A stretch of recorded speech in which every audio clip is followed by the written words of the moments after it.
ఇలా అన్ని ఏర్పాట్లు చేసినప్పుడు విష్ణువు ఏమన్నాడు, ఏమండి కాశికా నగరాన్ని పోషించటువంటి మాటల ఇన్ని సామాన్లు అందరికీ ఇవ్వడం, ఎప్పటికప్పుడు అన్ని ఏర్పాట్లు చేయటం అంటే కష్టం కదా, ఇంత పెత్తనం నిర్వహించాలంటే నాకు తపశ్శక్తి కావాలి అనుకుని ఈయన చెప్పిన వెంటనే ఇది ప్రమాణ స్వీకారం చేయలేదు. నేను ప్రమాణ స్వీకారం చేయాలంటే, పోషణ బాధ్యత తీసుకోవాలంటే తపశ్శక్తి కావాలి, ఆ తపస్సు కాశీలో చేస్తాను అని కాశీలో తపస్సు మొదలెట్టాడు.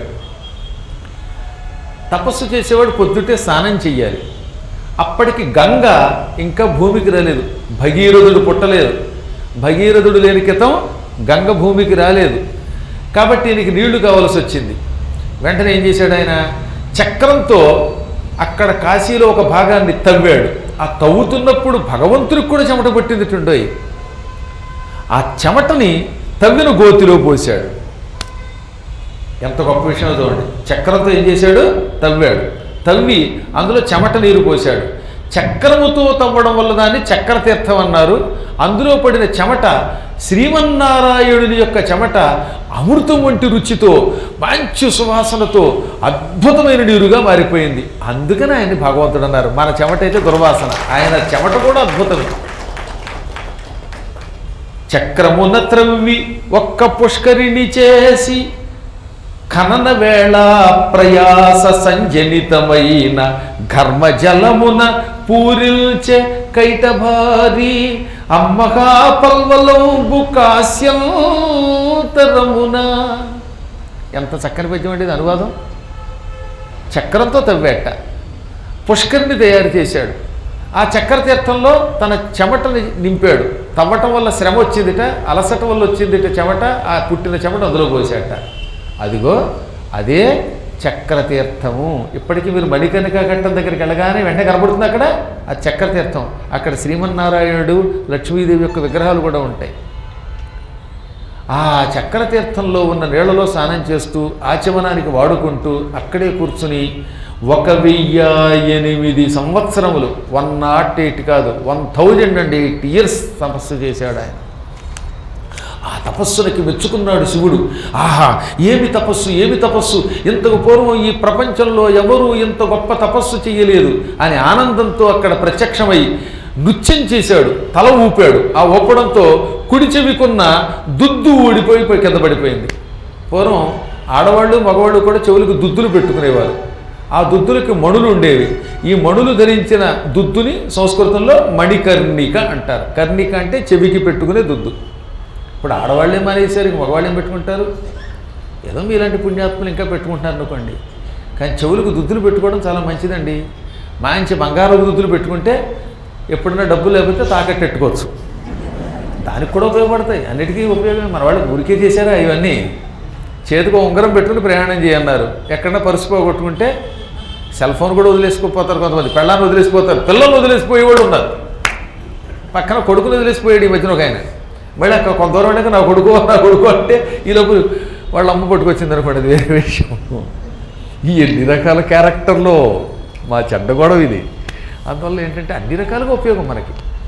ఈ శివుడి యొక్క కుడి చెవికున్న దుద్దు ఇలా తల ఊపడంతో, అది కూడా తపస్సుకు మెచ్చుకుని ఆనందంతో ఊపడంతో ఊడెక్కడ పడింది.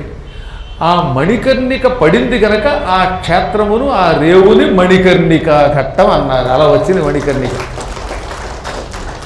ఆ తర్వాత భగీరథుడు వచ్చాక గంగ అక్కడ ప్రవహించినప్పుడు ఈ చక్రతీర్థం దగ్గర ఉన్న రేవుకి మణికర్ణిక ఘట్టం. ఘట్టం అంటే రేవు, మెట్లుతో స్నానానికి దిగేటటువంటి రేవుని ఘట్టం అని సంస్కృతంలో అంటారు. హిందీలో ఘాట్, అదే ఘట్టమే ఘాట్ అయ్యింది. ఇది మణికర్ణికా ఘట్టం ఏర్పడినటువంటి కథ. కాశీలో ఎన్నో రేవులు ఉన్నాయి, ఎన్నో ఘట్టాలు ఉన్నాయి. ఎన్ని ఉన్నా మణికర్ణికయే. ఆ మణికర్ణికకి సాటి వచ్చే ఘట్టం లేదు. అక్కడ జీవితంలో ఒక్కసారైనా స్నానం చేసిన వాడు సకల పితృదేవతల యొక్క అనుగ్రహం పొందుతాడు, త్రిమూర్తుల అనుగ్రహం పొందుతాడు, కాశీక్షేత్రంలో 1000 సంవత్సరాలు నివసించిన మహాఫలితం పొందుతాడు. అక్కడ కనుక పిండ ప్రదానం చేస్తే పితృదేవతలు తప్పక తరిస్తారు. ఈ కాశీ మొత్తం 5 క్రోసులు పెట్టాట ఆయన. అంటే ప్రదక్షిణగా వచ్చే మార్గం 5 క్రోసులు. ఆ 5 క్రోసుల యాత్రకి రేపు మళ్ళీ తీసుకెడుతున్నారుగా, మార్చిలో అనుకుంటా కదా. అలాంటప్పుడు వెళ్ళండి, అవకాశం ఉన్నవాడు, ఓపిక ఉన్నవాడు. ఓపిక ఉంటే నడవండి, లేకపోతే ఆటోలో తిరగండి, తప్పే ఉంది, ఆటోమేటిక్గా పుణ్యం వస్తుంది. ఆ 5 క్రోసుల మధ్యలో కనుక ఎవడైనా జీవించినా ప్రాణం విడిచిపెట్టినా అటువంటి వాడు యమలోకమునకు వెళ్ళాడు. ఇక్కడ సంస్కృత శ్లోకం చెప్పుకుందాం, తెలుగు పద్యము చెప్పుకుందాం. ముందు వ్యాసుడు ఏమన్నాడు? అధ్యాయం 26 శ్లోకం 149. మళ్ళీ గుర్తుపెట్టుకోండి, అధ్యాయం ఎంత, శ్లోకం ఎంత? 149. దూరం మే మరణం యువాహమధునా ధార్యం న చిత్తే త్వితి శ్రోతవ్యో నిభృతం కృతాంతమహిషగ్రైవేయ ఘంటాధ్వని నైకట్యాత్ ప్రకటోత్కటశ్రమఘటాం అప్రాప్య హ్యత్వాదృతం జీర్ణాం పర్ణకుటీం విహాయ సుమతి గచ్చేత్తు పురీం ధూర్జటే.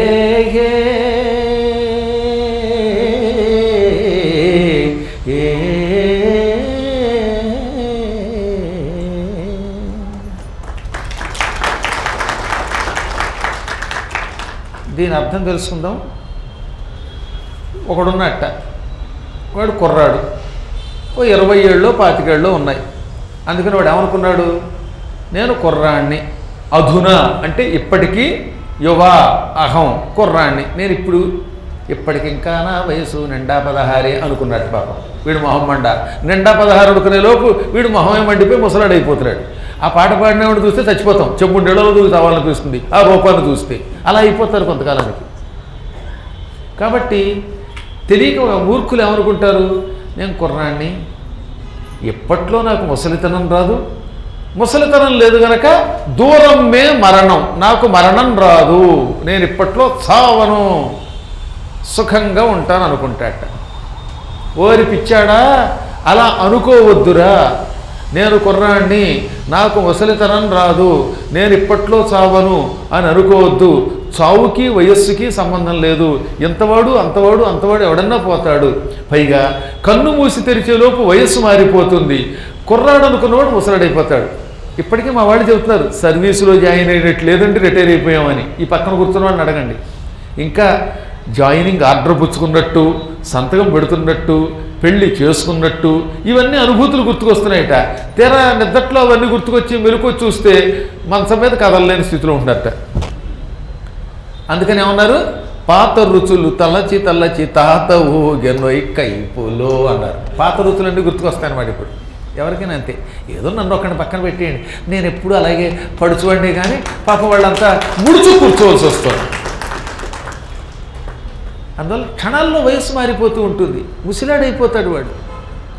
అందువల్ల వెర్రాడ ఆయువు నశిస్తుంది, జర మీద పడుతుంది, ముసలితనం వస్తే నడవలేవు, కాళ్ళు నొప్పులు కీళ్ళు నొప్పులు వస్తాయి, కళ్ళు కనపడవు, శరీరం అంతా బాధపడిపోతుంది.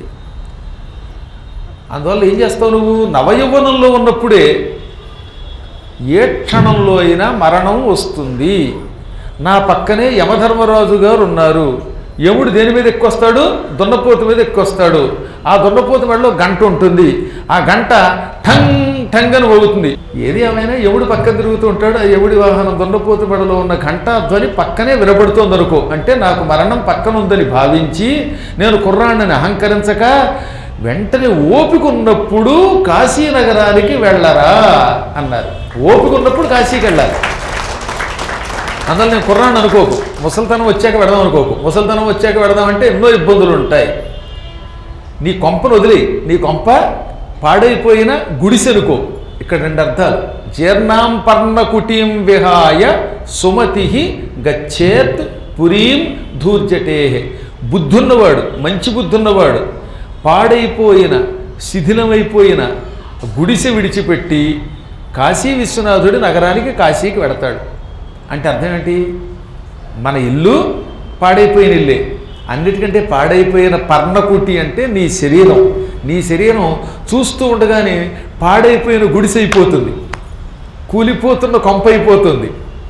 మీరు చూడండి, క్రమంగా ఆ ఏటిగా ఏడు మన ఇల్లు ఎలా ఉంది? కప్పు చిల్లడినట్టుగా నెత్తి మీద వణుకు మొదలవుతుంది. పక్కన నుంచి గోడలు ఇటుకలు ఊడిపోతున్నట్టుగా చేతులు ఊడిపోతూ ఉంటాయి. కింద ఫ్లోరింగ్ దెబ్బతినేసినట్టుగా కాళ్ళు దెబ్బతింటాయి. బాత్రూములు పాడైపోయినట్లుగా పాడైపోయిన శౌచాలయాల్లాగా 2 ద్వారాలు ఉన్నాయి, మలమూత్ర ద్వారాలు, ఇవి దెబ్బతింటున్నాయి. కాబట్టి మన శరీరము చివికిపోయి శిథిలావస్థకు వస్తున్నటువంటి ఒక గుడిసె, ఏతాకు గుడిసె, తాటాకు గుడిసె కింద భావించి దీన్ని నమ్ముకోక ఈ గుడిసె కూలిపోతుంది, తగలబడుతుందని భావించి ఓపిక ఉన్నప్పుడు కాశీ వెళ్ళి పద్మాకర్ గారి పురాణములు వినరా నాయనా.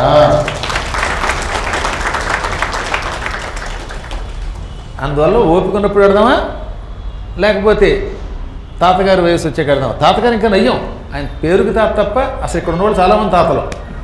ఆయనే తాతగారు, ఆయన కళ్ళదోడు లేకుండా డ్రైవింగ్ చేస్తున్నారు. వీడిని అడగండి, నగేష్ని, కళ్ళదోడు అయితే కనపడదు డ్రైవింగ్. చాలామంది లక్షణం అది. ఇంకా నేనే నయం అనిపిస్తున్నాను ఒక్కొక్కసారి. అందువల్ల శరీరం యొక్క లక్షణం చాలా మార్పు వస్తున్నది బాబు.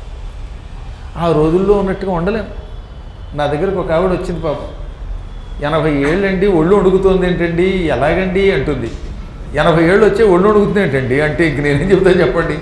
అమ్మ దీని పేరు శరీరం అమ్మా, శరీరం దాని లక్షణం ఎంతేనమ్మా, శీర్యతే ఇది శరీరం, నశించిపోతుంది కనుక దీనికి శరీరం అని పేరు. ఈ శరీరం ఇంకా ఎంతకాలం ఉంటుంది, 80 ఏళ్ళు వచ్చాక నాకు కాళ్ళు వణుకుతున్నాయి అంటావేటి, వాడికి 20 ఏళ్ళకి వణుకుతున్నాయి కాళ్ళు అనగా అంతేనంటారా? బాగుపడినా పొద్దున్న అడిగిందండి, నిజంగా చెప్తాను నేను, పొద్దున్న అడగండి మా అసిస్టెంట్ని, 80 ఏళ్ళ 84 ఏళ్ళలో ఉంది మా అమ్మకి, ఆవిడ చేతులు అడుగుతున్నాయి, బాగు చేయండి అంటుంది ఆవిడ. ఆ శక్తే నాకుంటే నేనే బాగుంటానుగా చక్కనా. మా చిన్నప్పుడు ఓ తమాషా జరిగింది. అపార్ట్మెంట్లు వచ్చి అప్పట్లో కొత్తగా లిఫ్టులు వస్తున్న రోజులు. ఆ లిఫ్టులు వస్తున్న రోజుల్లో ఇలాంటి ఒక 90 ఏళ్ళ ఆయన వచ్చాడు. ఆయన అక్కడ నిలబడి ఉండగా ఓ ముసలావిడ వణికిపోతూ కర్రొచ్చుకుని లిఫ్ట్ ఎక్కింది. ఓ ముసలావిడ ఈ లిఫ్ట్ పైకి వెళ్ళిపోయింది. ఈయన అలా చూస్తున్నాడు, ఇదేంటి అలా పైకి వెళ్ళిపోతుంది, కిందకు వస్తుందని. ఎంతలో లిఫ్ట్ కిందకి దిగింది. ఈసారి అందులో 16 ఏళ్ళ కుర్ర అమ్మాయి బయటకు వచ్చింది. ఓరి ఈ లిఫ్ట్ ఇలా ఉంటుందని తెలిస్తే మా ముసల్దాన్ని ఇందులో ఎక్కించేవాడిని అన్నాడు వీడు. వాడు ఏమనుకున్నాడంటే ఈ ముసలావిడ ఎక్కి పైకి వెళ్ళి కిందకి దిగి వచ్చేసరికి పడుచుదైపోయింది అనుకున్నాడు. అంతేగాని ముసలావిడ దిగింది అందులో ఇంకో పడుచావిడ వచ్చిందని తెలియదు. అందుకని వీడు ఏమనుకుంటాడు, అరే రే ఈ లిఫ్ట్లో ఎంత మహిమ ఉందని తెలిస్తే మా ముసలిదాన్ని తీసుకొచ్చేవాడిని కదా అన్నాడు. అంటే ఈయన ముసలాడు కాదు, ఆవిడ ముసలి. అంటే ముసలాడికి కూడా వాళ్ళ ఆవిడ పొడుచుగా ఉండాలి కోరిక, దిక్కుమాల బుద్ధి. చూసారా, నేను అప్పటి నుంచి ఎప్పటిదాకా మర్చిపోలేకపోతున్నాను జోకు. 2 సార్లు అనుకున్నాడు అనమాట, భలే ఉందండి సిటీ, హైదరాబాద్ ఎలా ఉంటుందని తెలీదు, ఈ లిఫ్ట్లో ముసలి పైకి ఎక్కి పడుసుదైపోయింది, ఈ విషయం తెలిస్తే మా ముసలిదాన్ని కూడా ఎక్కించేవాడిని అనుకున్నట్టు వాడు. అలాగా మానవ లక్షణం అంతే. ఈ భయంకరమైన దుస్థితి నుంచి బయటపడడానికి శిథిలమైపోతున్న శరీరమును గుర్తించి ఓపికన్న రోజుల్లో తప్పనిసరిగా కాశీకి వెళ్ళి కాసేపు అక్కడ ఉండాలి, కథలు వినాలి, పవిత్రంగా గడపాలి. అవకాశం ఉంటే వార్ధక్యంలో కాశీలో మరణించడానికి వెళ్ళాలి, కనీసం బతికొండగా ఓపికొండగా వెళ్ళాలి అని సంస్కృతంలో రాస్తే తమాషాగా మార్చేశాడు శ్రీనాథుడు. అసలు సంస్కృతంలో కొద్దిగానే మిగిలింది, మిగతాదంతా ఈయన సొంత పెత్తనంతో రాశాడు. అర్ణోరాశి పరీత భూభువన మధ్య స్వర్ణఖండంబు సంపూర్ణ ఐశ్వర్య సమృద్ధి కాశీ కృతపాపుండైన తత్పట్టణాభ్యర్ణక్షోణుల 5 క్రోశముల ప్రాణాంతంబునన్ మర్త్యుడా కన్నింపండు కృతాంతవాహ మహిషగ్రైవేయ ఘంటాధ్వని. ఆ మహిషగ్రైవేయ ఘంటాధ్వని తప్ప మిగతాది రాలేదు. ఆయన ఏమన్నాడు, ఒరే ముసలాడయ్యేలోపు ఓపికొండగా అక్కడికి వెళ్ళన్నాడు. కానీ ఈయనేమంటున్నాడు, ఈ 7 సముద్రాలతో కూడిన భూమి చాలా గొప్పది, ఈ భూమిలో ఈశ్వరుడు సంపూర్ణముగా నివసించి మనల్ని అనుగ్రహించే భూమి కేవలం కాశీ మాత్రమే. మొత్తం భూమండలంలో పూర్తిగా శివుడు ఉంటూ సంపూర్ణముగా తన మహిమను చూపిస్తున్న స్థలం కాశికా క్షేత్రం. ఈ కాశికా క్షేత్రంలో 5 క్రోసుల స్థలం ఉన్నది. ఈ పంచక్రోసుల యాత్ర మధ్యలో ఎక్కడైనా, ఈ పంచక్రోసుల మధ్యలో ఎవడైనా మరణిస్తే ఆ మరణించిన వాడు చచ్చేటప్పుడు యముడి వాహనమైన దున్నపోతు మెడలో ఉన్న ఘంటాధ్వని వినడు. అంటే కాశీలో మరణిస్తే వాడు నరకానికి వెళ్ళాడు. నరకానికి వెడితేనే కదా యముడు వచ్చేది, యముడు వస్తేనే కదా దున్నపోతు వచ్చేది, దున్నపోతు వస్తేనే కదా ఘంటాధ్వని వినబడేది. కాశీలో మరణిస్తే 5 క్రోసుల మధ్యలో మరణిస్తే వాడు ముక్తి పొందుతాడు గనక దున్నపోతు ఘంటాధ్వని వినడు అని ఈయన అన్నాడు. ఆయన అన్నాడు దున్నపోతు ఘంటాధ్వని పక్కన వస్తుందని గ్రహించి ఆ ధ్వని వినేలోపు కాశీ వెళ్ళన్నాడు. ఈయన కాశీకి వెళ్ళి మరణిస్తే ఆ ధ్వని వినబడ్డు అన్నాడు ఆయన. ఎవడు కోణం వాడు. కాశీకి వెళితే దుర్మరణం రాదు, యమలోకానికి వెళ్ళమన్నాడు ఆయన. యమలోకానికి వెళ్ళేలోపు కాశీ వెడితే అప్పుడు యమలోకానికి వెళ్ళమన్నాడు. ఇంకా కాశీ, ఆ కాశీలో తప్పనిసరిగా స్నానం చేసి తీరవలసినది గంగ. కాశీలో ఉన్నప్పుడు గంగా స్నానం చేయకపోతే కాశీవాస ఫలితం సంపూర్ణంగా లభ్యత. చావడానికి సిద్ధంగా ఉన్నవాడు 2 కాళ్ళు పని చెయ్యని వాడు అయితే తప్ప తప్పనిసరిగా కాశీకానగరంలో ఉన్నవాడు తరచుగా గంగా స్నానం చేసి తీరాలి. ఎవరు? శివుడు చెప్పాడు పార్వతితో, భాగీరథీ స్నాన పరత పోలంగలేదు ఆమ్నాయ శాస్త్రాగమాధ్యయనము. ఎన్ని వేదములు చదివినా, ఎన్ని శాస్త్రములు చదివినా ఆ శాస్త్రముల పుణ్యం గంగా నదీ స్నానానికి సాటిరాదు. అంటే గంగలో ఒకసారి స్నానం చేస్తే నిరంతరం వేదములు చదవడం వల్ల, పురాణములు వినడం వల్ల, శాస్త్రములను వల్లివేయడం వల్ల, ఇతరులకు చెప్పడం వల్ల వచ్చే ఫలితం వస్తుందిట. ఏది ఒక్కసారి గంగా స్నానం చేస్తే. కాబట్టి గంగా స్నానం ముఖ్యమా, శాస్త్ర పాండిత్యం ముఖ్యమో ఆలోచించుకోండి. కలియుగంలో మానవులకు అత్యంత పవిత్రమైనది గంగా స్నానం మాత్రమే. 10 రకాల పాపములను తొలగించే శక్తి ఒక్క గంగా స్నానమునకు ఉన్నది. ఏమిటా 10 రకాలు? మీకు చాలాసార్లు చెప్పాను. శారీరక, మానసిక, వాచిక పాపములు. పాపాలు ఎన్ని రకాలుగా చేస్తాం? శారీరక, మానసిక, వాచిక. శరీరముతో చేసే పాపములు శారీరక పాపాలు. కాలుతో దేన్నో తొక్కి చంపేశాం, అది ఏమవుతుంది? శారీరక పాపం. ఇలా శరీరంతో చేసే పాపాలు శారీరకాలు. ఇంకా వాక్కుతో చేసే పాపాలు, నువ్వు దొంగ పెనుగు వేయడం ఎవరినో, లేదా అన్యాయంగా ఇతరుల మీద అభాండాలు వేయడం, ఇవన్నీ నోటుతో చేసే పాపాలు. అప్పుడు నోటితో ఎన్ని పనులు చేస్తాం మనకి చెప్పేదే ఉంది. ఎదురుగుండా ఉన్నప్పుడు గురువుగారు ఎంత మంచివారు అండం, పక్కలేక వాడడం, దొంగలేడు అండం, ఇలాంటి వాడు కూడా ఉంటారు. ఇవన్నీ వాచిక పాపాలు. మానసిక పాపాలు అవి కనపడవండోయి. మీరంతా అందంగానే కనపడతారు, కానీ మనస్సులో ఏమనుకుంటున్నారో ఏం తెలుసు. మనస్సులో కుళ్ళిపోవచ్చు. అబ్బా ఆయనకి మెడలో దండేశారు, నాకు వేయలేదు అని లోపల అనుకుంటూ పైకి మాత్రం దండకి మీరు తప్ప అర్హులు ఎవరులండి అన్నాం. ఈ మానసిక పాపాలు అసలు కనపడవు. ఈ విధమైన త్రివిధ పాపాలని మళ్ళీ 10 రకాలుగా విభజించారు. శారీరక పాపములు 3, శరీరముతో చేసే పాపాలు ఎన్ని? 3. అందులో ఒకటి అదత్తోపాదానం, అనగా తనకివ్వని వస్తువు తీసుకోవడం. ఇక్కడ పండు పెట్టారు, ఆ పండు ఎవరిది? ఇప్పుడు నా కోసం ఇచ్చారా? నా పండు నాకు చెప్పకుండా వీడు తినేస్తే అది ఏమంటారు? అదత్త ఉపాదానము. చెప్పకుండా ఇతని వస్తువు తీసుకునుట, ఇది శరీరముతో చేసే మొదటి పాపం. కాబట్టి నాకు ఎవరైనా బంగారం ఇస్తే నాకు తెలియకుండా కొట్టేయకూడదు, నాకు ఎవరైనా డబ్బులు ఇస్తే నాకు తెలియకుండా పట్టుకుపోకూడదు, అలాగే మీకు ఇస్తే నేను పట్టుకుపోకూడదు. నా పాలు నావే, నా కాఫీ నాదే, మీ కాఫీ మీదే. మీకు ఒకవేళ తాగాలనిపిస్తే ఏం చేయాలి? గురువుగారండి ఆ ఫ్లాస్క్ పట్టుకుపోతానండి, అడిగి పట్టుకోండి, పర్వాలేదు. చెప్పకుండా నా చెప్పులు కొట్టేయకూడదు. ఆ మధ్యన నా చెప్పులు చాలాసార్లు కొట్టేశారు, ఈ మధ్యన మాత్రం మానేశారు. కానీ తిరుపతిలో ఉపన్యాసం చెబుతున్నప్పుడల్లా నా చెప్పులు పట్టుకుపోయేవారు. పట్టుకుపోవడం కాదు, ఒకడైతే ఉత్తరం రాశాడు నాకు, గురువుగారు నాకు గురుభక్తి ఎక్కువ, అలనాడు శ్రీరాముడు తన పాదుకలు భరతునికి ఇచ్చినట్లుగా మీరు నాకు ఇచ్చారని భావించి నేను భరతుడిలాగా భావించుకుంటూ మీ పాదుకలు ఇంటికి పట్టుకెళ్ళి పూజిస్తున్నానన్నాడు. భరతుడు సేకరించాడు, తస్కరించలేదు. కాబట్టి అడిగి పట్టుకెళ్ళాలి తప్ప తస్కరిస్తేలాగా అది పాపం. అందువల్ల కావాలంటే అడిగండి, అడిగి పట్టుకెళ్తే పర్వాలేదు. అడగకుండా తీసుకుంటే అదత్తోపాదానం. ఇక రెండవది అవిధాన హింస, అంటే శాస్త్ర నిషిద్ధ హింస. ఏదో తప్పనిసరి యజ్ఞంలో ఓ జంతువుని చంపాడు, అది కొంతవరకు నయ్యం. అలాగే దోమలు మీ ఇంట్లోకి వచ్చాయి, దోమలను చంపకపోతే మీరు బతకలేరు, అప్పుడు దోమను చంపితే తప్పు కాదట. ఉట్టినే పాపం ఓ జంతువుని చంపేశారు, అది పాపం. అనవసరంగా కొంతమంది బొద్దింకలు చంపేయడం, పిల్లులు చంపేయడం, కుక్కలు చంపడం చేస్తారు, కొడతారు, ఇవంతా హింస. ఒక్క అవసరమైతే తప్ప అనవసరంగా హింస చేయకూడదు. పాము వచ్చింది నిన్ను కాటైపోతుంటే చంపితే తప్పులేదు, కానీ వెతికి పట్టుకుని పావును చంపితే అది హింస. దాన్ని అవిధాన హింస అంటారు. అది రెండవ శారీరక పాపం. ఇంకా మూడవది పరదారోపసేవ, పరస్త్రీలను ఎత్తుకుపోవటం, పక్కవాడి పెళ్ళాన్ని కొట్టేయటం, అది మహాపాపం. అమ్మో, దీని మీద పెద్ద కూడా ఉందిలేండి పాపం. ఈ మూడు శారీరక పాపాలు. ఇంక ఇప్పుడు వాచిక పాపాలు ఇవి 4 అండోయి. వాక్కుతో చేసే పాపాలు 4. వేదవ్యాసుల వారు సుస్పష్టంగా చెప్పిన మాట. అందులో పరుష భాషణం మొదటిది. ఎప్పుడు ఇతరులను వచ్చిన దగ్గర నుంచి వెళ్ళేదాకా తిట్టడమే. కొంతమంది కోపం ఎక్కువ అనమాట.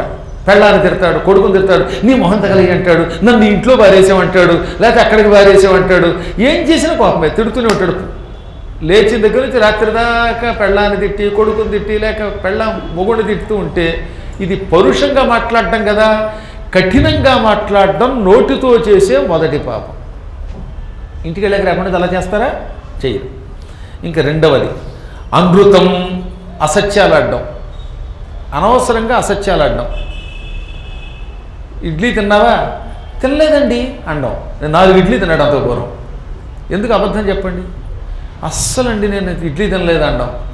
ఏం చేస్తున్నారో ఇంట్లో ఉండని ఫోన్ చేస్తే వాడు ఆ సమయంలో హాయిగా ఇంట్లో కబుర్లు చెప్పుకుంటూ కూడా, హాయ్ బాబాయ్ నేను రోగంతో ఉన్నానండి, ఆఫీసుకు రానండి అంటాడు. ఆ సమయంలో పెళ్ళంతో కబుర్లు చెప్పుకుంటాడు.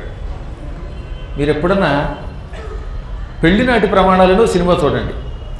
అందులో నాగేశ్వరరావుకి పెళ్ళి అయిన తర్వాత పెళ్ళాంకించే వాళ్ళు ఇంటికి వచ్చేస్తాడు.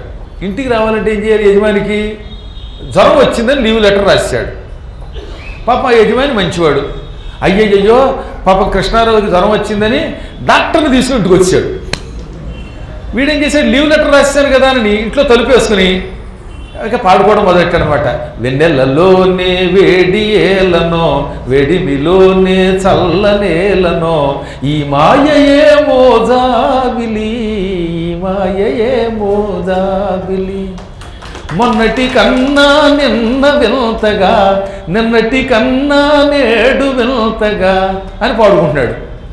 డాక్టర్ గారుని ఈయన బయట విన్నారు. ఆ తర్వాత కృష్ణారావు అని తలుపు కొట్టారు. వీడు సిగ్గుపడిపోయాడు. సిగ్గుపడిపోగానే డాక్టర్ గారు వచ్చి ఓ ప్రిస్క్రిప్షన్ రాశాడు. ఏమిటా ప్రిస్క్రిప్షన్? ఇది ప్రేమ జ్వరం. ఈ జ్వరములకు నెలలాళ్ళు లీవు తీసుకొనవలను, పచ్చం లేదు, ఎక్కడ పడితే అక్కడ తిరగవలను, పార్కులు లేక హోటళ్ళు అనే తేడా లేకుండా పాడుకొనవలను, కింద మీద పడవలను, నెలలాళ్ళ తర్వాత డ్యూటీకి రావలను అని రాశాడు. ఎంత బాగుంటుందండి అది అసలు. ఇది అందరూ చెప్పొచ్చింది ఏంటంటే, పాప పెద్ద ఎంతో సిగ్గుపడిపోయి, తండ్రి లాంటి వారు నేను అసత్యం ఆడానండి, మీరు చెబితే నిధిస్తారు, ఎందుకో కర్మ అబద్ధం ఆడానంటే, పోన్లేవాయి ఈ వయసులో ఆడపోతే ఏ వయసులో ఆడతావు అన్నాడు ఆ యజమాని. ఆ రోజులు వేరు కనుక చీటికి వాటికి అసత్యం ఆడకండి. జ్వరం రాలేదు, మీకు మీ ఆవిడతో సినిమాకి వెళ్ళాలనిపించింది, వెళ్ళొచ్చి నేను పర్వాలా. అనవసరముగా అసత్యం ఆడితే అదొక రెండవ పాపం, వాచిక పాపం. ఇక మూడవది పైశూన్యం, అంటే కొండెములు చెప్పుట. వీడి మీద వాడికి, వాడి మీద వీడికి లేనిపోయిన అబద్ధాలు చెబుతూ ఉంటారంటే కొంతమంది. మహాభయంకరమైంది అది. దానంత చండాలం మరొకట్లేదు. ఇదిగో వాడు అలా చేసేట, వీడు ఇలా చేసేట, ఈవిడు ఇలాంటిదిట అండం. నువ్వు చూసొచ్చావా? ఇలా లేనిపోని అబద్ధాలు చెప్పడం అంటే నేరాలు చెబితే కొండెములు చెప్పుట అంటారనమాట. అలా భార్యాభర్తల మధ్యలో తగాదా పెట్టిన వాళ్ళు ఉన్నారు. మొగుడు పెళ్ళాల మధ్యలో తగాదా, అన్నదమ్ముల మధ్యలో తగాదా పెట్టి కొండెములు చెప్పి నాశనం అయిపోయిన వాళ్ళు ఉన్నారు కొందరు. అది మహాపాపం. వాచిక పాపాల్లో ఇతరుల మీద లేనిపోని అభాండములు చెప్పకండి, కొండెములు చెప్పకండి, ప్రచారాలు చేయకండి. ఇంకా నాలుగవది అసంబద్ధ ప్రలాపం. ఓ ఇంటికి వెళ్ళి ఏదో మాట్లాడబోయి ఏదో చెప్పడం. పద్మాకర్ గారు చూడడానికి వచ్చాడండి, ఎందుకు చూడాలో చెప్పడం. నాకు మీ మీద భక్తి అండి అనడం. వాడు లోపల ఉద్దేశం డొనేషన్. ఆ డొనేషన్ చెప్పడం. ఒకదానికి బదులు మరొకటి చెబితే దాన్ని అసంబద్ధ ప్రలాపం అంటారు. చెప్పకూడదు చెప్పడం మాట. పిచ్చి పిచ్చి మాటలు. నాకేం పెద్ద పని లేదండి, నీకెందుకు పని లేనప్పుడు నన్ను ఎందుకు చూడడానికి వచ్చావు చెప్పు, నా టైం వేస్ట్ కదా అని చెప్పి, మా ఆవిడ నన్ను కొడుతుందండి, దీనికి ఏదన్నా మార్గం చెప్పరా అండి అంటాడు. ఇంకెందుకు నీకు పని లేదంటావు, మళ్ళీ మా ఆవిడ కొడుతుంది అంటావు. ఇది అసంబద్ధ ప్రలాపం. ఇది నాలుగవ వాచిక పాపం. ఇంక ఇప్పుడు మానసిక పాపాలు. అక్కడికి ఇందాక 3, 4, 7 అయ్యాయి, ఇంక 3 మిగిలాయి. ఇవి మానసిక పాపాలు. అందులో ఒకటి ఏంటనమాట, మనస్సులో ఇతరుల ధనమును పొందాలని అనుకోవడం. ఎవరన్నా ఉంగరం పెట్టుకొస్తే ఆహన్నా ఉంగరం అంట, ఓహనా ఉంగరం అంట, ఈ ఉంగరం వాడు నాకు ఇచ్చేస్తే బాగుండు, లేదా నేను ఆ ఉంగరం వాడికి తెలియకుండా పట్టుకుపోతే బాగుండు అని ఇతరుల యొక్క ధనమును పొందాలని మనస్సులో పైకి చెప్పకుండా కోరుకోరుట. ఇంకా రెండవది, ఇతరులకి కీడు కలగాలని కోరుకోవడం. మనస్సులో పైకి చెప్పడం కానీ లోపల మాత్రం వాడి కొంప కూలిపోతే బాగుండు, వాడికి పేరు వస్తుంది పోతే బాగుండు అనుకుంటాట. ఇతరులకు కీడు కోరుకుంటాట మనసులో. అందులో ఇతరులకి కీర్తి వస్తే కొందరికి అసూయ ఎక్కువ, వాడు పడిపోవాలని కోరుకుంటారు. ఇది మరొక భయంకర పాపం. మరికొంతమంది అనవసరమైన విషయాన్ని ఆలోచిస్తాడు. అంటే ఏమిటి అనవసరమైన విషయం అంటే ఏమిటి? శుభ్రంగా ఉన్నాడండి వాడు, కానీ ఎప్పుడో ఏ పేపర్లోనో రాశారట జ్యేష్ఠ నక్షత్రం వాడికి ఈ పూట అభాండం అని. ఇది అనవసరం అయినా సరే ఇదిగో నాకు అభాండంట అని పెళ్ళాన్ని కెలికి ఆవిడ చేత చివాట్లు పెట్టించుకుని అమ్మయ్య ఈ పూట నాకు రాజపూజ్యం 3 అవమానం 4లో 4 అవమానం అయిపోయాయి అంటాడు. ఇది అనవసరమైన విషయం మీద మనసు పెట్టడం. నీకు ఏది అవసరమో అది తప్ప ఇంకో దాని మీద దృష్టి పెట్టకు. నేను చచ్చిపోతానేమో, నాకు అది వస్తుందేమో, ఇది వస్తుందేమో అనుకుని ఎప్పుడు కూడా లేనిపోయిన ఆలోచన చేయకూడదు. ఈ త్రివిధ పాపాలు మానసికములు. వెరసి ఈ 10 పాపములు కేవలం గంగలో సంకల్పము చెప్పుకొని భక్తితో స్నానం చేసినంత మాత్రం తొలగిపోతాయి. అందుకని గంగలో స్నానం చేయాలి కాశీకి వెళ్ళినవాడు. నేను కాదు, అమ్మవారితో శివుడు చెప్పాడు. స్కందుడు ఎవరికి చెప్తున్నాడు? అగస్త్యునికి. ధ్యానం కృతే మోక్షహేతు త్రేతాయాం తచ్చవై తపః ద్వాపరే తద్వయం యజ్ఞవో కలౌ గంగేవ కేవలం. ఎంత అద్భుత శ్లోకం ఇది. కృతయుగంలో ధ్యానం చేస్తే మాత్రమే మోక్షం వచ్చేదిట. కృతయుగంలో మోక్షం అవ్వాలంటే ధ్యానం చెయ్యాలి. కానీ త్రేతాయుగంలో ధ్యానంతో పాటుగా తపస్సు కూడా చెయ్యాలి. అంటే ధ్యానము తపస్సు రెండూ చెయ్యాలి. ద్వాపరంలో యజ్ఞము తపస్సు ధ్యానము 3 చెయ్యాలి. కృతయుగంలో కేవలం ధ్యానం, త్రేతాయుగంలో ధ్యాన తపస్సులు, ద్వాపరయుగంలో యజ్ఞ ధ్యాన తపస్సులు, కలియుగంలో ఈ 3 చెయ్యక్కర్లేదు. కలవు గంగేవ కేవలం, కలియుగంలో కేవలం గంగలో స్నానము చేసినంత మాత్రం చేతనే ఈ 3 యుగాల్లో వాళ్ళు పొందే ఫలితం పొందుతారు. అందువల్ల ఎప్పుడు గంగకి వెళ్ళాలి. గంగ దగ్గరికి వెళ్ళాక మరీ బాగా చలి వేసేసింది అనుకోండి, ఒక్కొక్కసారి శీతకాలంలో చలి ఎక్కువగా ఉంటుంది, స్నానం చేయలేము. అప్పుడు ఏం చేయాలట? గంగా నది గంగా నది గంగా నది అనుకోవాలట. అనుకుంటే స్నానం చేసిన ఫలితం వస్తుంది. ఒక్కొక్కప్పుడు గంగా నదికి వెళ్ళడానికి కుదరలేదు. మీరు హైదరాబాద్లో ఉన్నారు, మూసీ దగ్గర ఉండి కాశీకి వెళ్ళాలనుకున్నారు, వెళ్ళడానికి కుదరలేదు. అప్పుడు ఏం చేయాలి? గంగా గంగా గంగా అని 3 సార్లు అనుకోండి. ఎన్నిసార్లు అనుకోవాలి? గంగా గంగా గంగా. గంగా గంగేతి యో బ్రూయాత్ యోజనానాం శతైరపి ముచ్యతే సర్వపాపేభ్యో విష్ణులోకం సగచ్చతి. గంగా గంగా గంగా అని పలికితే చాలు.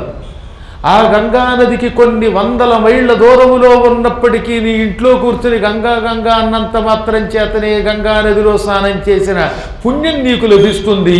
ఆ పుణ్యం వల్ల అన్ని పాపముల నుండి విముక్తుడు అవుతావు, ముక్తి పొంది విష్ణులోకానికి వెళతావు. ఇంత శక్తి గంగకున్నది. ఎందుకు తపస్సులు, ఎందుకు ఉపవాసములు, ఎందుకు జపములు, ఎందుకు అనేకములైన కర్మములు? కేవలం గంగా నదిలోకి వెళ్ళి విశ్వనాథుడి దర్శనం చేసుకుంటే చాలు. గంగా స్నానం, కాశీ విశ్వేశ్వరలింగ దర్శనం, ఈ 2 చేసినంత మాత్రం చేతనే మానవుడు సద్యోముక్తి పొందుతాడు, సద్య ఫలితం పొందుతాడు. ఇంక దానికి తిరుగులేదు. ఈ చరాచర లోకాలలో బ్రహ్మాండములలో గంగానది స్నానము, విశ్వనాథ దర్శనము, ఈ 2కి మించిన తపస్సు మరొకటి లేదు. పైగా ఇలా స్నానం చేస్తే చాలు అనుకుని లింగార్చన మానద్దన్నాడండోయ్. లింగే సంపూజితే సర్వమర్చితం స్యాత్ జగద్యథ.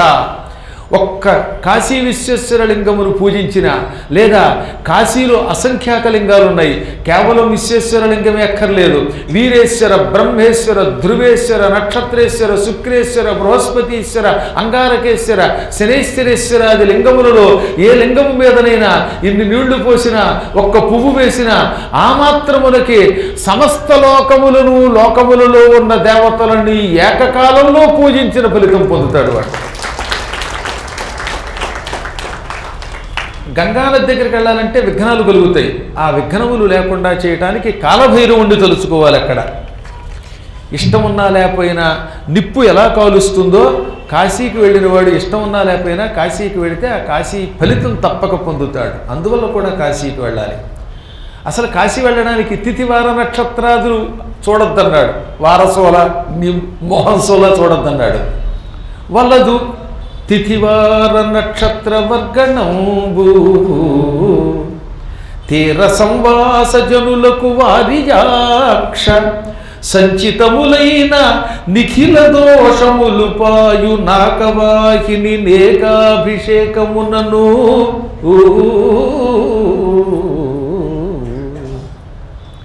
ఒక్కసారి గంగాజలం తీసుకోండి. ఈ గంగాజలంతో శివుడి యొక్క లింగం మీద, కాశీలో ఏదో ఒక లింగం మీద పొయ్యండి. కుదిరితే విశ్వేశ్వరుని మీద పొయ్యండి. ఒక్కసారి నాకవాహిని అంటే ఏమిటి? గంగాజలం.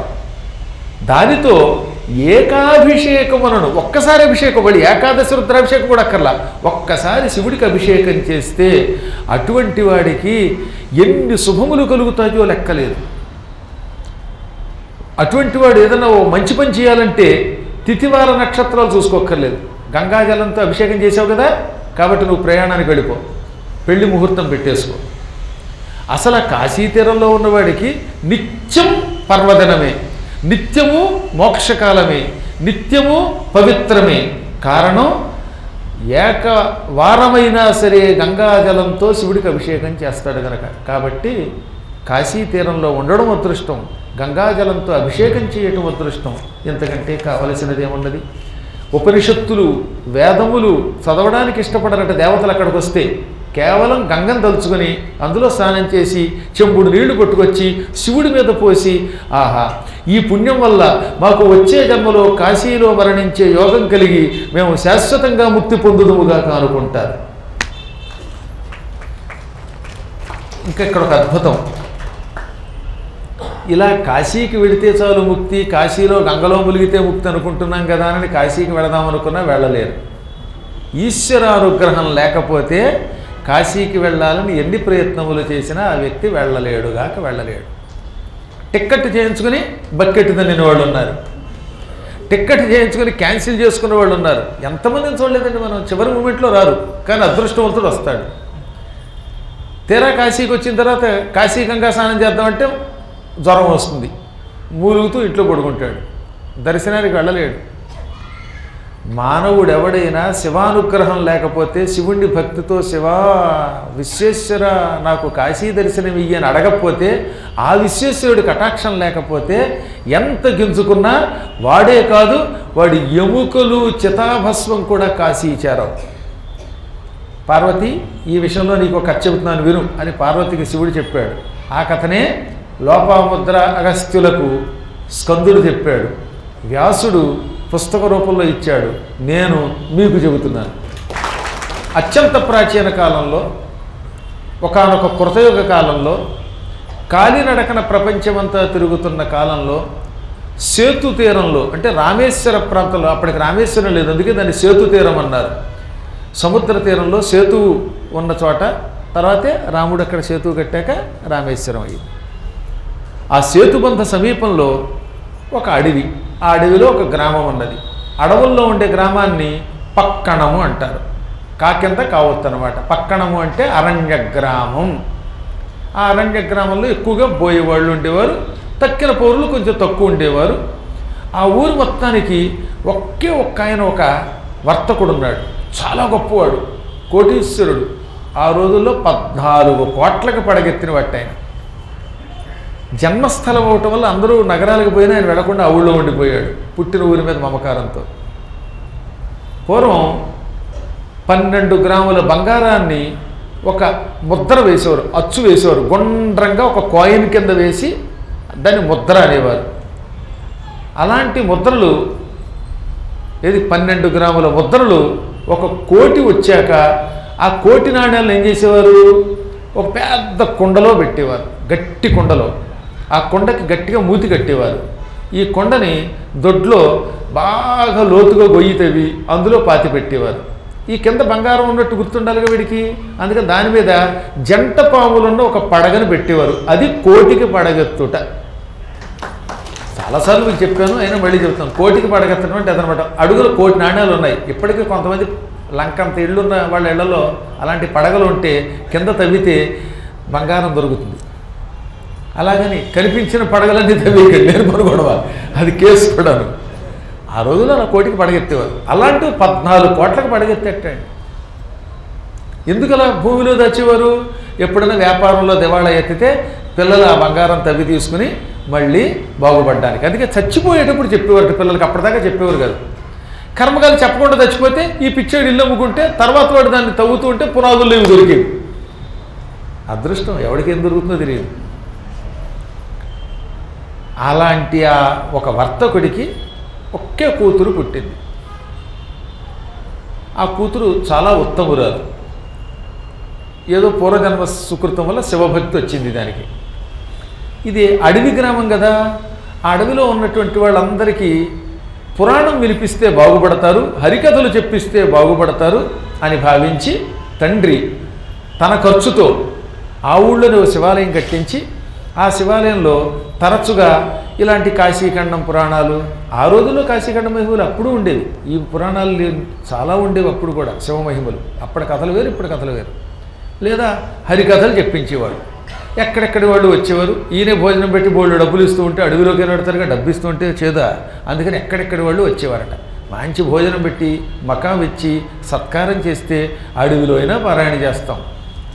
ఈయన ఎంతో భోజనాలు పెడుతూ సన్మానం చేసి బట్టలు ఇచ్చి నగలు ఇచ్చి ఇవి చేస్తూ ఉండడం వల్ల అందరూ వచ్చి అడవిలో పురాణం చెప్పి హరికథలు చెప్పి వెళ్ళేవారు. అందులో ఒక పౌరాణికుడు చెప్పేట కాశీ మహిమ. చెప్పినంతసేపు కాశీ వంటి క్షేత్రం లేదు, కాశీకి వెళ్ళకపోతే ముక్తి లేదు, కాశీకి వెళ్ళాలి, కాశీ విశ్వేశ్వరుణ్ణి చూడాలి అని చెప్పగా ఈ పిల్ల విని ఆ పురాణం అయిపోయాక నాన్న అంది. ఏమమ్మా అన్నాడు ఈయన. నన్ను కాశీ తీసుకెళ్ళవా అంది. ఈయనకి మతిపోయింది. ఈ పిల్లకి చూస్తే 8 నుంచి 12 ఏళ్ల వయస్సు మధ్యలో.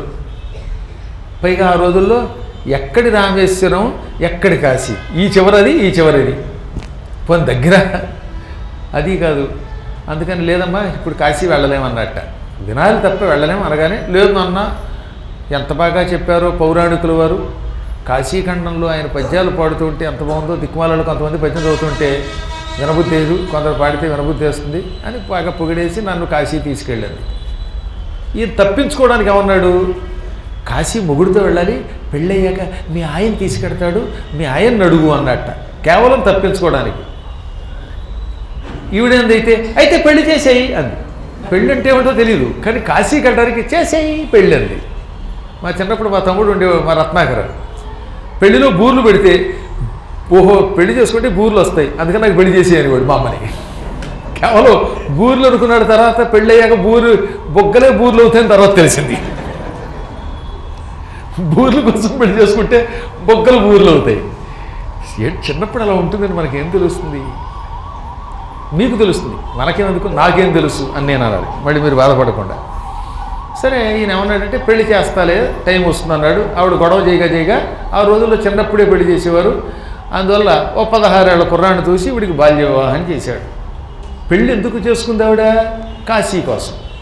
అందుకని పెళ్ళవగానే ఆ చిన్న మొగుండి, ఆ 16 ఏళ్ల కుర్ర మొగుండి, ఏమయ్యో నేను పెళ్ళి ఎందుకు చేసుకున్నానో తెలుసా అంటే పెళ్లి కోసం అన్నాడు వాడు. నీ మొహం పెళ్లి కోసం కిళ్ళి కోసం కాదు, కేవలం కాశీ దర్శనం కోసం నన్ను కాశీ తీసుకెళ్ళవా అందుట. ఈవిడికేమో 13 ఏళ్ళు, వాడికి 16 ఏళ్ళు. అసలు వాడికి కాశీ అంటే ఏమిటో తెలియదు. కాశీ అంటే ఏమిటి, మిఠాయా అన్నాడు వాడు. అదేదో తినే పదార్థం అనుకుని. కాదు, కాశీ అని ఒక గొప్ప క్షేత్రం ఉంటుంది, ఎక్కడ మంచి శివుడు ఉంటాడు, విశ్వేశ్వరుడు అని మొత్తం చెప్పుకొచ్చింది. డుంటి విఘ్నేశ్వరుడు ఉంటాడు, విశ్వేశ్వరుడు ఉంటాడు, విశాలాక్షి ఉంటుంది, అన్నపూర్ణ ఉంటుంది అక్కడ. అక్కడికి వెళ్ళి చూడాలి, అక్కడికి వెళ్తే మోక్షం అనగానే మోక్షం అంటే జంతికిలా అన్నట్టు వాడు, నీ మొహం నీ గొంతుకులో ఎంతసేపు జంతికిలే, అది కాదు అని మళ్ళీ చెప్పింది. వీడు బుర్ర కొక్కుని సరే అది ఎక్కడుందో కనుక్కుంటాను అని పొద్దున్నే వాళ్ళ మామగారిని మామ కాశీ ఎంత దూరం అన్నాడు.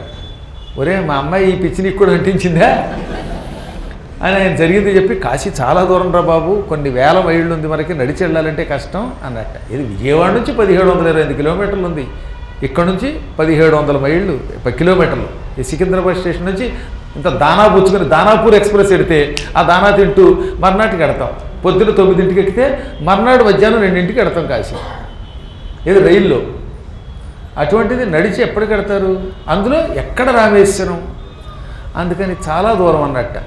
వెంటనే వీడు కంగారు పడి అంత దూరం మనం నడవలేమన్నాడు. నన్ను కాశీ తీసుకెళ్ళు, భార్య కోరిక తీర్చడం భర్త ధర్మం అనగా, అయితే ఓ పని చేద్దాం, కొంచెం ఓపిక తెచ్చుకో, నీకు నాకు ఓపిక వచ్చాక మంచి టైం చూసుకుని నేను నిన్ను తీసుకెడతాను అన్నాడు. కొంతకాలం గడిచింది. ఏమున్నా ఆగినా శరీర లక్షణాలు కొన్ని ఉంటాయిగా, ఈవిడ గర్భం ధరించింది. చూసావా, కాశీకి తీసుకెళ్ళమంటే కడుపు ఇచ్చేవంది ఆవిడ. పిల్లాడు పుట్టాక తీసుకెడతానన్నాడు. కొడుకు పుట్టాడు, కొడుకు పుట్టగానే వెళ్ళి కాశీ అంది. అలాగే అన్నాడు, కానీ ఆ రాత్రి గుండెపోటుతో చచ్చిపోయాడు కుర్రాడు. చిన్నప్పుడే చచ్చిపోయాడు. పిల్లాడు పుట్టిన ఏడాది అవ్వకుండానే తండ్రి చచ్చిపోయాడు. తండ్రి అంటే పిల్లాడి తండ్రి, ఈవిడ మొగుడు. అప్పుడు మాత్రం ఏడ్చింది. భర్త పోయాడని ఏడవడం కాదండి, కాశీకి తీసుకెళ్ళేవాడు పోయాడని ఏడ్చింది పాప వెరితని. కానీ ధైర్యం తెచ్చుకుంది. కర్మగాలి తండ్రి పోయాడు, అందుకని ఆస్తి భారం ఈవిడ మీద పడింది. అటు భర్త ఆస్తి, ఇటు తండ్రి ఆస్తి అన్నీ తీసుకుని సముద్ర వ్యాపారాలు, వస్త్ర వ్యాపారాలు చేసి కోట్లు సంపాదించింది. ఎందుకు సంపాదించిందో తెలుసా? డబ్బు మీద వ్యామోహం కాదు. కొడుక్కి డబ్బు ఇచ్చి ఆ కొడుకు ద్వారా కాశీ వెడదామని. కొడుకు కొంచెం పెద్దవాడు అవగానే, వాడికి కూడా 16 ఏళ్ళు రాగానే, అప్పటిదాకా ధైర్యంగా ఉన్న ఈమె ఇంకా ధైర్యం పోగొట్టుకుని, నాయన ఇంకా నేను పెద్దాన్ని అయిపోతున్నాను రా, పెద్దదేముందని మొహం, అప్పటికి మహా అయితే ఆవిడకి 34 ఏళ్ళు వచ్చి ఉంటాయి, అయినా సరే పెద్దాన్ని అయిపోతున్నాను, కాశీ కోసం నేను సంసారంలో పడ్డాను ఆయన, మీ నాన్న తీసుకెడతానని చచ్చిపోయాడు, నువ్వైనా కాశీ పంపించు, ఈ ఆస్తి అంతా అందుకే నీకు ఇచ్చాను, అందులో ఆ ఆస్తిలో రవ్వంత నీ తల్లి కోసం ఉపయోగించంటే ఎంత మాటమ్మా, నీకంటే నాకు ఎవరు ఎక్కువ కాదు, కానీ ఇప్పుడే నాకు వ్యాపారం నేర్పావు, నాకు ఇంకా వ్యాపారంలో మెళుకులు తెలియవు, నువ్వు అలా వెళ్ళగానే ఈ డబ్బంతా పోగొట్టుకుంటానేమో, అందులో 1 ఏడాది ఈ వ్యాపారంలో శిక్షణ ఇచ్చాక నిన్ను కాశీ పంపుతానన్నాడు. సరే నాయన అందేవాడ. 1 ఇయర్ గడిచేలోపు కుర్రాడు బుద్ధిమంతుడు కదా, అందుకని ఓ మంచి పిల్లని చూసి పెళ్లి చేశారు. పెళ్ళవగానే నాయనా కాశీ అంది. అమ్మ నువ్వే చూస్తున్నావు, ఇప్పటికే పెళ్ళయింది, పెళ్ళైన కొత్తలో వ్యాపారం ఏం చూసుకుంటావు, ఈ వ్యాపారం నువ్వు చూసుకో, ఓ ఏడాది మేము తేనె చంద్రుడి దగ్గరికి వెడతాను, హనీమూన్, హనీ అంటే తేనె, మూన్ అంటే చంద్రుడు, అందుకని తేనె చంద్రుడి దగ్గరికి పోతానన్నాడు. నీ తేనె మండిపోను, మళ్ళీ నాకంట కట్టేవారు వ్యాపారం అనుకుని పాపం కాశీ కోసం చేసింది ఆవిడ. ఏడాది అయ్యాక కొడుక కాశీ అనగానే మా ఆవిడ కడుపులో ఉన్నాడు కొడుకు అన్నాడు వీడు. గర్భవతి అయిన భార్య ఉండగా ఆవిడకు నువ్వు సేవ చేయకపోతే ఎలా ఉంటుందన్నాడు. కర్మ కాలేదు, ఆవిడకు ఒక కొడుకు పుట్టాడు. ఈవిడ కర్మ, వాళ్ళ కర్మ కాదు. అమ్మా కొడుకు పుట్టాడు, ఈ చిన్నపిల్లవాడికి చాకరీ చేయడం మాకు రాదు, నువ్వు ఉండన్నట్టు. మళ్ళీ ముసలాళ్ళ యొక్క ఉద్దేశం ఏంటనుకుంటున్నారు, అసలు ముసలాళ్ళు ఎందుకు బతుకుతున్నారు అనుకున్నారు? మన వాళ్ళకి సేవ చేయడానికి. అమెరికాలో చాలామంది అమ్మా నువ్వు రావలను, నీకు వీసా చేయిస్తాం, టిక్కెట్ చేయిస్తాం, ఎందుకంటే ఇక్కడ మాకు సంతానం కలిగింది, ఎంత ఇక్కడ వీళ్ళు బయలుదేరతారు, అక్కడ పురుళ్ళు, అక్కడ పిల్లలకి సేవ, 5 ఏళ్ళు వచ్చేదాకా సేవ చేశాక ఇక నువ్వు ఉండలేవు పో అని గంటేస్తారు. మళ్ళీ పిల్లలు స్కూల్కి వెళ్ళాక వీళ్ళు అక్కర్లా. ఏ మనుషులండి, ముసలితనంలో కేవలం తమ వారసులకి సేవ చేయడానికి మాత్రమే ఈ కాలంలో కొంతమంది ఉపయోగించుకొని ముసలాళ్ళు అయ్యాక మాత్రం పట్టించుకోవట్లేదు. ఇది దరిద్రం, అందులోంచి బయటపడండి. తప్పనిసరిగా ముసలి వాళ్ళని జాగ్రత్తగా చూడండి, అదొక ధర్మం. సరే ఈ పిల్లవాడిని చూసుకుంటూ ఉండిపోయింది. మళ్ళీ రెండోసారి గడుపు, రెండో పిల్లాడు పుట్టాడు. ఈ 2 పిల్లలు చూసుకుంటూ మధ్య మధ్యలో నాయనా ఈ పిల్లలు ఈ వీటికి అంత ఉండదురా సంసారంలో, నన్ను కాశీకి పంపించరా అంటే, ఓ పని చేయమ్మా నీకు మాట ఇస్తున్నాను, నెక్స్ట్ ఇయర్ గ్యారంటీగా తీసుకెడతాను, అప్పటికి నా కొడుకుల్లో పెద్ద కొడుకు 5 ఏళ్ళు, రెండో కొడుకు 4 ఏళ్ళు వస్తాయి అన్నట్ట. ఓపిక పట్టింది ఆవిడ. ఒక అర్ధరాత్రి వాళ్ళు ఢామ్ అని చచ్చిపోయింది. అప్పుడు మాత్రం ఈవిడ కొడుకు ధనంజయుట్టు వాడి పేరు, వాడు ఏడ్చాడండి. మా అమ్మకి ఎంత అన్యాయం చేశాను అని ఏడ్చాడు. మా తల్లి లాంటి తల్లి ఎక్కడైనా ఉంటుందా? నా కోసం భర్తృశోకాన్ని దిగమిరింగి వ్యాపారం చేసి డబ్బిచ్చింది. నాయన కాశీకి పంపింది, ఆ కోరిక తీర్చలేకపోయాను. పెళ్లి చేసుకుని పిల్లల్ని కానీ ఈ పిల్లలు చూడన్నాను మా అమ్మని. ఇంత తొందరగా మా అమ్మ చచ్చిపోతుందని నేను అనుకోలేదు. వచ్చే సంవత్సరం తీసుకెడతానని వాటిచ్చాను, ఈ మధ్యలోనే మా అమ్మ పోయింది. అయ్యో ఇప్పుడు నేనేం చెయ్యను అని గుండెలు బాదుకుని నేను కూడా మా అమ్మతో చచ్చిపోతాను అని ఏడ్చేట. అప్పుడు పక్కనున్న పురోహితులు వచ్చారు. నాయన చచ్చిపోయి ఏం సాధిస్తావురా, తల్లికి చేయవలసిన కర్మకాండ చెయ్యన్నారు. మహానుభావులారా, పురోహితులారా, మిమ్మల్ని అందరినీ కాళ్ళు పట్టుకుని వేడుకుంటాను, నాకున్న మనశ్చింత తొలగించండి. మా అమ్మని కాశీకి తీసుకువెళ్ళలేదనే బాధతో నేను చావలేను.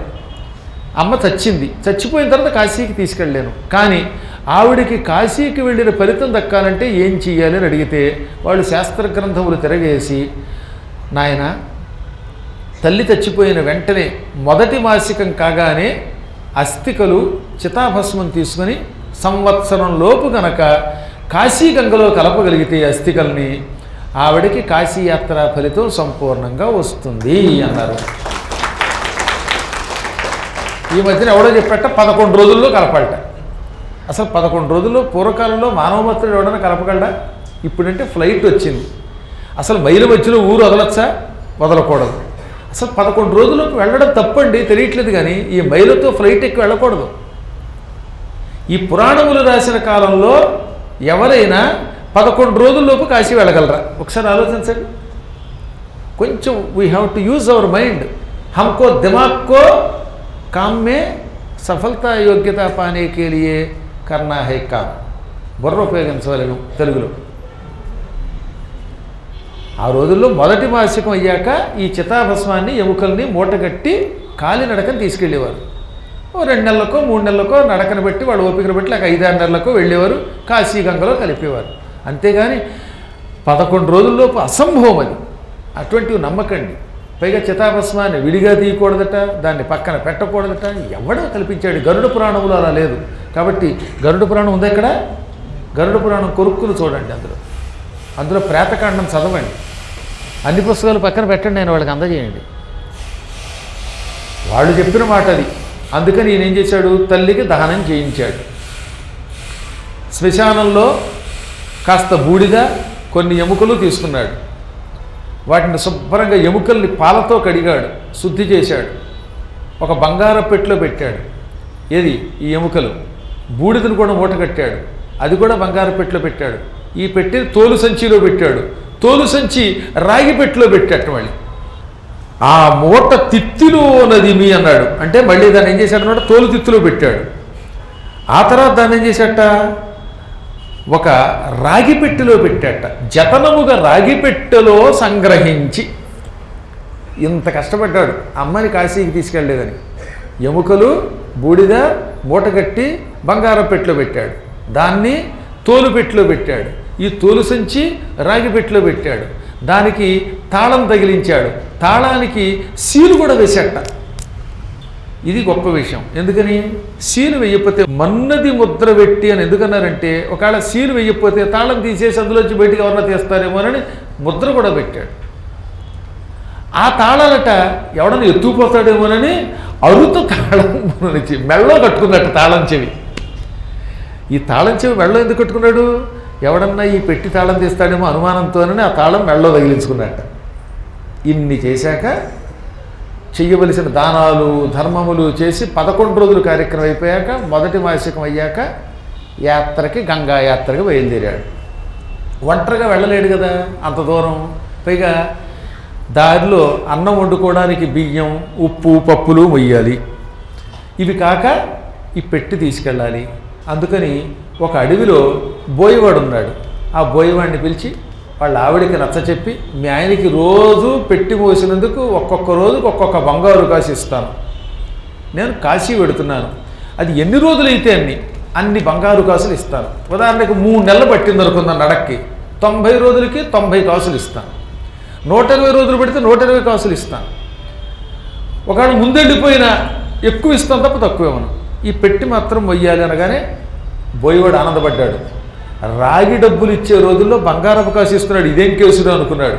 బంగారపు కాసు అంటే అది గొప్ప కేసు అనుకున్నాడు, ఆనందపడ్డాడు. ఈ కావిడి మోసుకుంటూ బయలుదేరాట.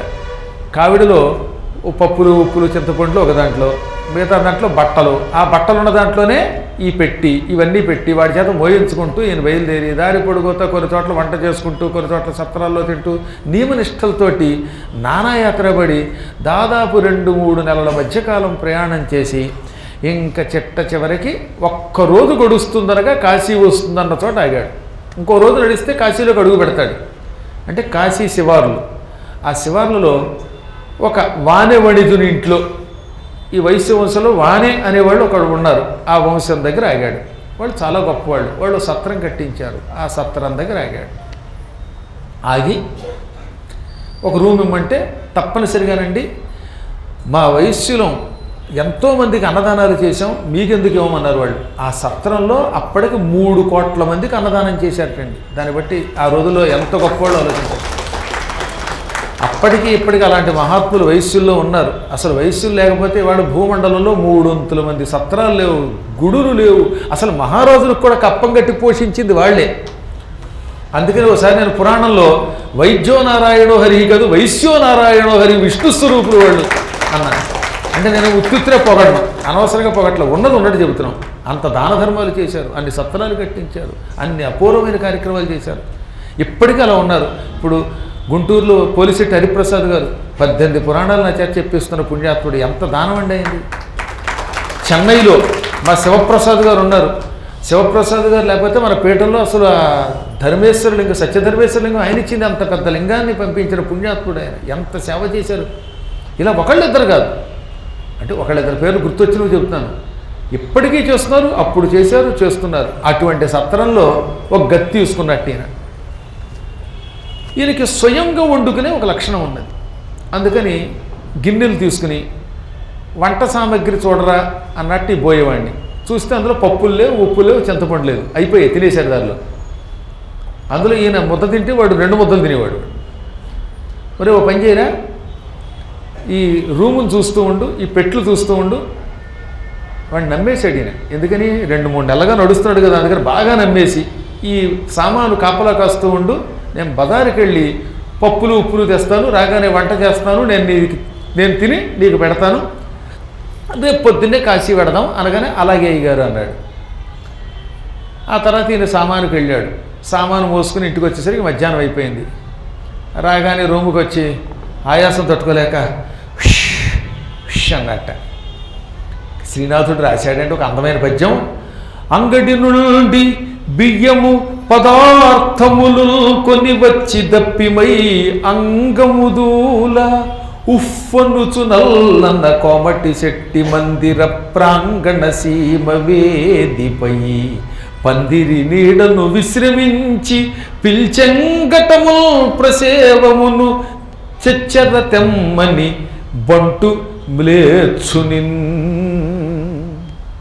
అంగడి నుండి బియ్యం పదార్థాలు తీసుకొచ్చి నడిచి రావడం వల్ల ఎండ కలిసిపోయి దాహం ఎక్కువైపోతూ ఉండగా ఆ సత్రానికి బయట ఉన్న అరుగు మీద కూలబడి బాబాయ్ విషోయ్ విషోయ్ అనుకుంటూ ఒరే నాయన చెంచు మంచినీళ్ళు తేరా అన్నట్ట. ఈయన ఎంత పిలిచినా వాడు రాడు. వీళ్ళు లోపల నిద్రపోతున్నాడేమో దిక్కుమాలాడు అలిసిపోయానికి లోపలికి చూస్తే తలుపు బార్లా తీసున్నాయి, కావడి లేదు, పెట్టి తప్ప ఏమీ లేవు, ఏదో పనికిమాలిన పదార్థాలు తప్ప. అసలు పెట్టి పట్టుకుపోయేవాడు తల్లి అస్థికలు చితాభస్వం ఉన్న పెట్టి పట్టుకుని వాడు పోయాడు. ఎక్కడ పోయాడో తెలియదు. ఈయన కంగారు వచ్చింది. కంగారు వచ్చి ఆ సత్రం యజమాని గారిని, ఆ సత్రం కట్టించిన మహానుభావుడిని, ఏమంటే ఇక్కడ నా అసిస్టెంట్ ఒకడు ఉండాలి, వాడు ఏంటంటే మీరు అలా వెళ్ళగానే ఈ కావడిలో ఉన్న పెట్టి సంకర పెట్టుకుపోయాడండి, మీ అసిస్టెంట్ కదా, మీరేం చెప్పలేదు కదా, మీతో వచ్చాడు అనుకున్నాం మేము అన్నారు వాళ్ళు. పాపం వాళ్ళకేం తెలుసు మరి వీడిలా పోతాడని. వీడికి అర్థమైపోయింది, నేను అలా వెళ్ళగానే ఈ దొంగడు పట్టుకుపోయాడు. వీడు ఇంతకాలం నమ్మించిన కూడా తిరిగిన ఈ దుర్మార్గుడు పెట్టి పట్టుకుపోయాడని నెత్తిలోరు కొట్టుకుని కాశీకి వెళ్ళవలసిన వాడు వెళ్ళి వెనక్కి తిరిగి పరిగెత్తాడు. దారి పొడుగుతో ఎవరినైనా ఏమండి ఫలానా ఆకారం కలిగిన వాడు కనబడ్డాడంటే వాడు పరిగెత్తుకుంటూ పోయాడని చెప్పారట. అంటే వీడి ఇంటికి పోయాడని అర్థమైంది ఆయనకి. 3 నెలల్లో 2 నెలల్లో ప్రయాణం చేసిన వాడు ఇంకా కొద్ది గంటల్లో కాశీకి వెళ్ళవలసిన వాడు మళ్ళీ ఇంటికి పోయాడు. చివరికి ఏడుస్తూ అలిసిపోయి నెత్తి నోరు కొట్టుకొని మా అమ్మ చితాభస్మం, మా అమ్మ ఎముకలు కాశీ గంగలో కలుపుదాం అనుకున్నాం, దేవుడా శివుడా కలపనివ్వకుండా ఈ దరిద్రుడు పట్టుకుపోయాడు అనుకుంటూ ఏడుస్తూ ఆ చెంచుపల్లికి వచ్చాడు. ఆ పల్లికి రాగానే ఆ పెళ్ళాం దగ్గరికి వెళ్ళాడు. ఏమేమి మీ ఆయన నా పెట్టెత్తుకొచ్చేసాడే ఏడువాడని అడిగితే అది ఎదురు తిరిగి, మా ఆయన్ని నీతో పంపాం కదా, అసలు నువ్వేం చేసావు, మా ఆయన ఎక్కడ చంపేసావా చెప్పు, రాజుగారి దగ్గర ఫిర్యాదు చేస్తాను, నువ్వే ఏదో చేసావని ఎదురు తిరిగి దెబ్బలాడిందిట. ఇలా ఉంటారంటే కొంతమంది, దొంగాడే పక్కవాడి దొంగ అంటాడు. అలా అరవగానే వీడికి కంగారు వచ్చింది. ఇదేదో పెద్ద గొడవరా బాబు, లేనిపోరు గొడవ అనుకున్నట్ట. అనుకుని ఇప్పుడు ఏం మాట్లాడినా ఇబ్బంది అనుకుని, పైగా ఆడది మీద పడి కౌగిలించుకుని వీడు నన్ను పట్టుకున్నాడు అనొచ్చు. అది తెగించింది. అందుకని కిక్కులు మనకుండా వెనక్కి వచ్చాడు. ఏమైనా బోయవాడిని పట్టుకోవాలనుకుని రోజు పగలంతా కాసేపు నిద్రపోయి రాత్రి భోజనం చేశాక వాడి ఇంటికి ఎదురుగుండా పెద్ద పొద ఉంది, భయంకరమైన పొద, అది అడివి కదా, ఆ పొదలో దక్కునేవాట నిద్ర మానేసి. రోజు శివరాత్రి జాగరణే. వీడు రాత్రి ఇంటికి రాకుండా పోతాడా, వస్తే పట్టుకుందామని 10-15 రోజులు వెతక 16వ రోజు రాత్రికి వీడు చీకట్లో అటు ఇటు దొంగ చూపులు చూసుకుంటూ గుడిసెలో దూరుతున్నాడు. దూరుతుంటే టక్కన పట్టుకున్నట్ట. పట్టుకొని,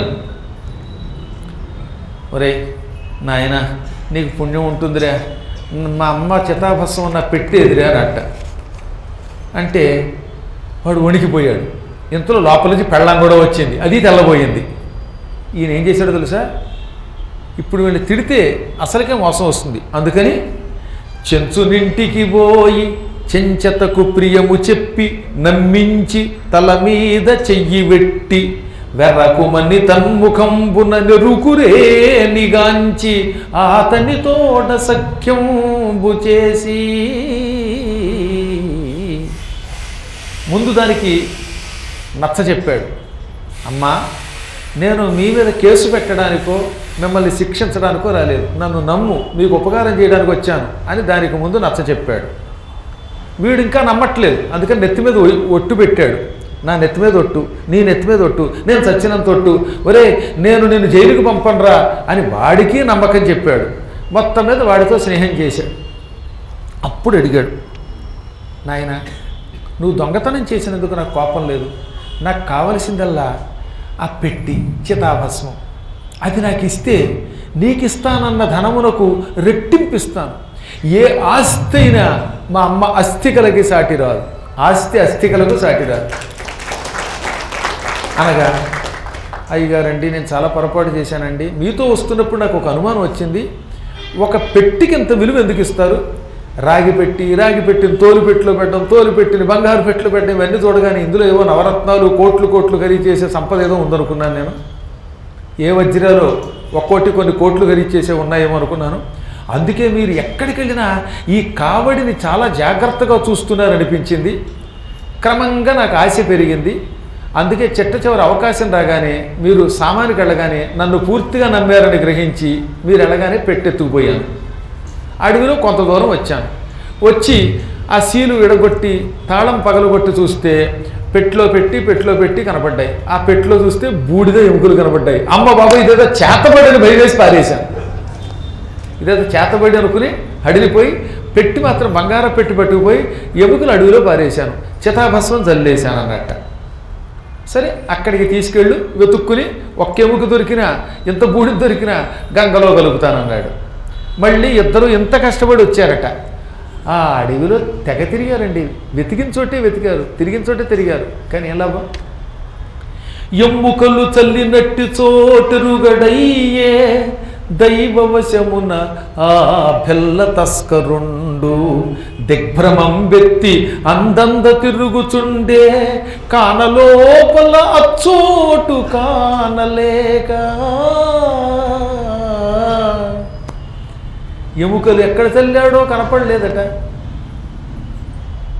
అదే ఈశ్వర మహిమ. తిరిగిన చోటే తిరుగుతాడు. ఈ బోయేవాడు ఈ దొంగాడు ఎముకలు ఇక్కడ చల్లానా బూడిద ఇక్కడ పోసానా అని తిరిగిన చోట తిరుగుతాడు, వెతికిన చోట వెతుకుతాడు. అడవిలో దిక్కులు తోచవు, అన్నీ ఒకే రకంగా ఉంటాయి. అందుకని దానికి దిగ్భ్రమ అంటే ఏ దిక్కేదో తెలియకపోవటం. అలా దిగ్భ్రమంతో దిక్కులు తోచగా తిరిగి కొంతసేపు అయ్యాక, బాబు నేను తిరగలేనండి, నాకు నీరసం వస్తుంది, మీరు రెట్టింపిచ్చినా ఇక్కడ నాకు కనపడవు అని వెళ్ళిపోయాడు. దాంతో వీడు వచ్చిన చోటికి వచ్చిన చోటికి వస్తాడు. వాడు వెళ్ళిపోయినా వెతికిన చోటే వెతుకుతాడు. గుండెలు బాదుకున్నాడు. ఇంకా ఎంతో ఏడ్చాడు కాశీకి వెళ్ళలేక.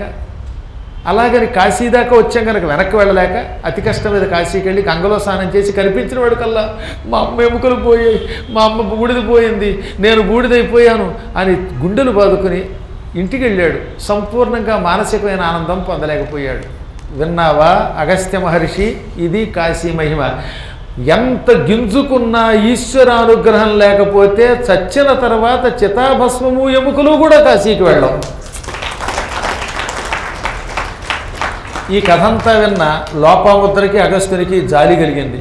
కుమారస్వామిని అడిగారు, ఏమండి ఆవిడ కర్మ ఏంటండి, అంత పురాణం వింది కాశీ కాశీ అని, చివరికి ఎముకలు కూడా కాశీ వెళ్ళకపోతే ఎలాగండి అంటే, కంగారు పడకు, అసలు రహస్యం ఉంది. ఆవిడ చచ్చిన తర్వాత ఎముకలు భస్మం కాశీకి వెళ్ళలేదు, కానీ చచ్చేదాకా కాశీ అందే, చచ్చిపోయేటప్పుడు కాశీ కాశీ అని చచ్చిపోయింది. ఆ పుణ్యం వల్ల ఆవిడ చావగానే కొద్ది రోజులు స్వర్గానికి వెళ్ళింది.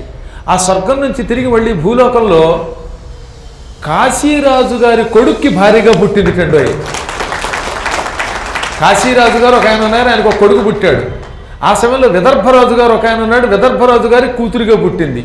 ఈ కాశీరాజు గారి కొడుకు విదర్భరాజు గారి కూతురిని పెళ్లి చేసుకున్నాడు. పెళ్లి చేసుకోగానే ఈవిడ కాశీకి వచ్చింది. రాగానే పూర్వజన్మలో హరికథలో విన్నవన్నీ గుర్తుకొచ్చేసాయి, పాతవన్నీ. చూడలేదు కానీ చూసినట్టు చెప్పాడు వాడు. అవన్నీ గుర్తుకొచ్చి కాశీలో విఘ్నేశ్వరుణ్ణి, దుంటి విఘ్నేశ్వరుణ్ణి అందరినీ సేవించింది. రోజు అన్నపూర్ణాదేవికి అన్నం పెట్టింది, ఇది నైవేద్యం. ఆ ప్రసాదం తాను తిన్నది. శివలింగాన్ని పూజించింది. ఆ పుణ్యంతో మొగుడు పెళ్ళ ఇద్దరు తెచ్చి శాశ్వతంగా కైలాసానికి పోయారు. కాబట్టి కాశీకి పోయాం, శివుణ్ణి చూడలేకపోయాం అని బెంగ పెట్టుకోవద్దండి.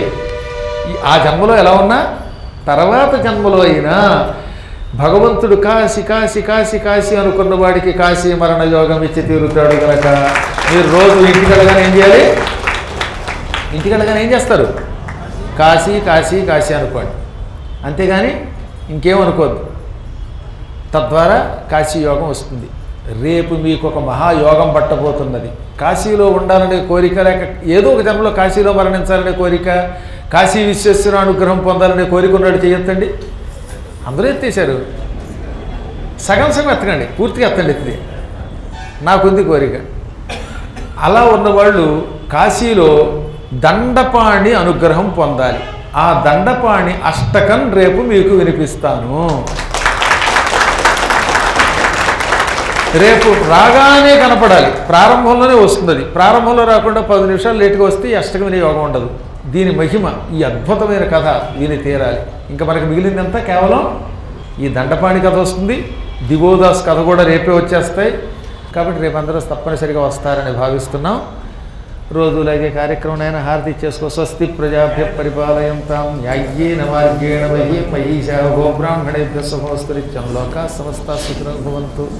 నమః పార్వతీపతయే.